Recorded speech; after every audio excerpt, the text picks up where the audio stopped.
hydrogen system. I know there's going to be a ton of questions that truck owners are going to have, and they've asked me to have a guest on to talk about hydrogen as it pertains to diesel. And they've been really excited and they're hopeful for it.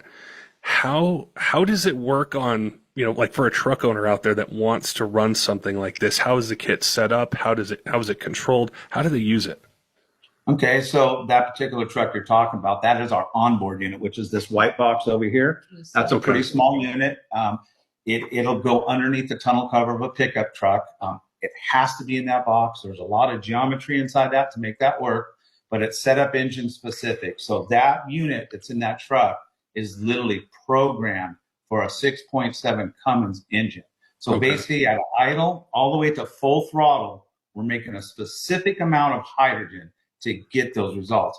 And we have done extensive exhausting testing on that truck to have zero emissions coming out the tailpipe while driving down the road on that truck. So it's real live data on that particular truck.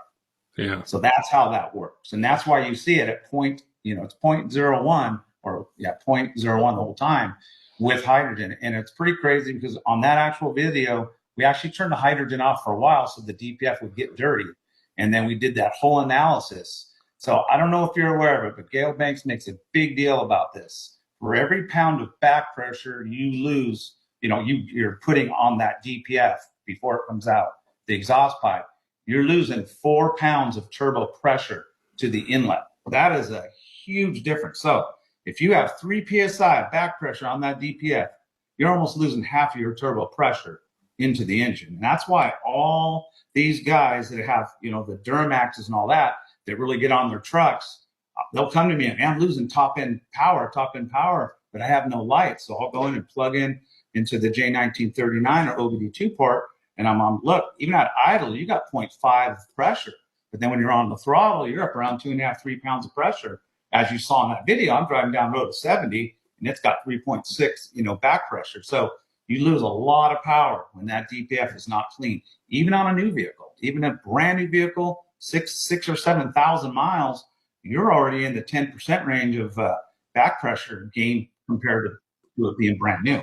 Yeah. So that's why that gain was so huge. But we do that with a lot of people. I do a lot of F-150s and Duramaxes, like I said.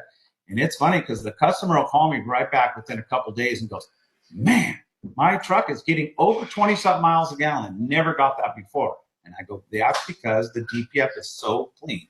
So it lasts for what? On a light-duty truck, about 20,000 miles? Somewhere in there, about 20,000 miles. That's with the carbon cleaning. Yeah, I knew that. But the onboard is on all the time.